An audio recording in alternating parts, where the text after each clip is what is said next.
So we are here as UN Women to join the people of Sudan, to join the women of Sudan 2 years after the war started, and to show our solidarity with them, to remind them that they are not alone, and that we are working with them, and that we are thinking of them, and that we are doing everything we can to tell their story to the outside world. So in terms of the impact of this conflict on women and girls in this country, I have had the opportunity, the privilege of meeting with some of the women in the settlement where they are temporarily staying for the past 2 years.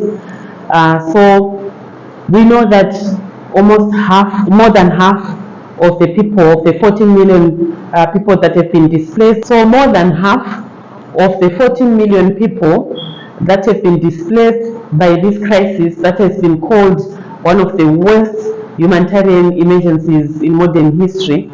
So half of those people more than half of those people are women.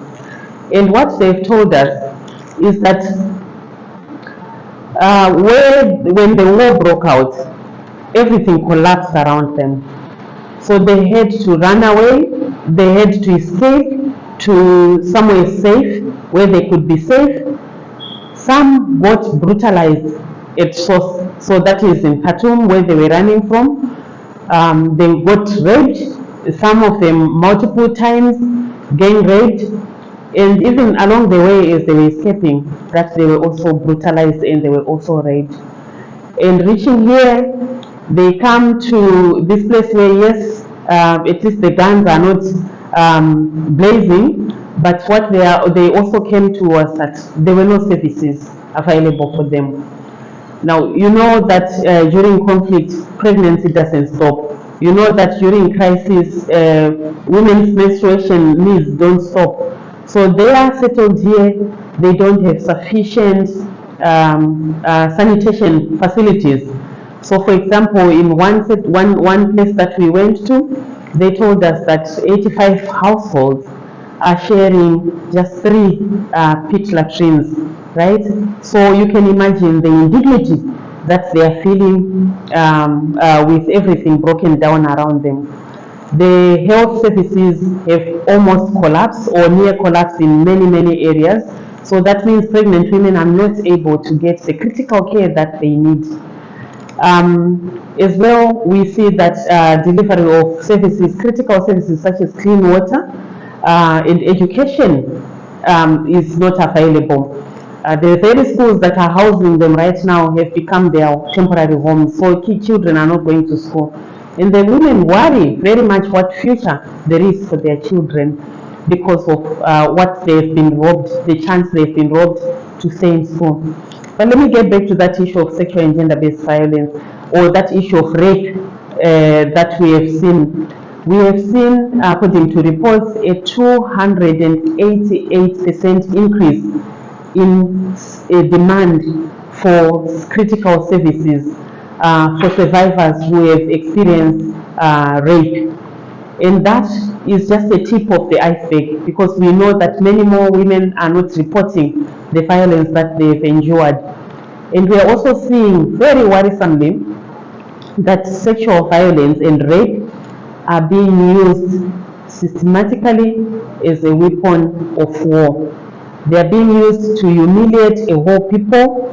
They are being used to break down society and to break down women, to conquer or fight each other through women. So women's bodies have become battlegrounds. And what the women are saying is, enough, this must stop. They are demanding for justice. They are demanding for accountability for those that violated them in those most horrific manner. And they are demanding that they be protected, that they are safe, that this does not happen to anyone, to any more woman around them. So that is some of the impacts that we have seen.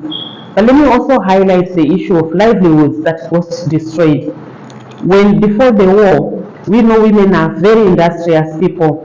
So they were working for their families, doing small businesses here and there, going to work and so on. But all that got collapsed when the war broke out. So they only ran and escaped with nothing but the clothes that they were wearing. So coming here, no means of making a livelihood and depending on food distribution. And for them, this is very disempowering.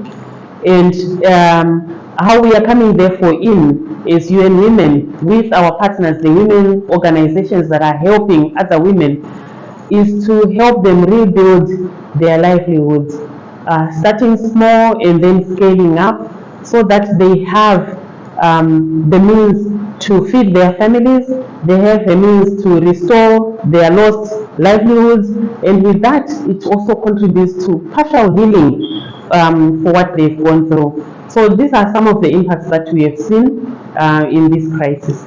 Our reports are indicating to us that there's been a 288% increase in the demand for critical services to respond to rape, gang rape, and all forms of sexual violence that women have had to endure at the hands of the perpetrators. It is all conflict related. But what we also know is that this 288% is not everything that there is. There is a lot of shame, there is a lot of stigma that is attached to women that have been violated like that, women that have been raped. And so many people, some survivors, in fact most survivors, choose not to report because even their own families disown them. Even their own families are ashamed of them because of what has been done to them. So part of what we then do is to work with their families and their communities to inform them, to raise this awareness that it is never the fault of the woman that she went through what she went through, and that they all need to support her and help her to recover with dignity.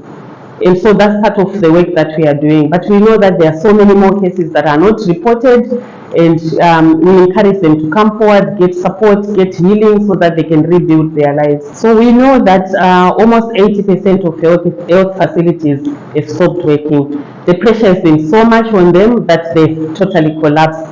And we know that when women are pregnant, they need critical services to avoid deaths that can happen out of complications of pregnancy. So when hospitals are down, that means also the risk for most women who are pregnant of dying and their babies dying during childbirth or during pregnancy is very, very high.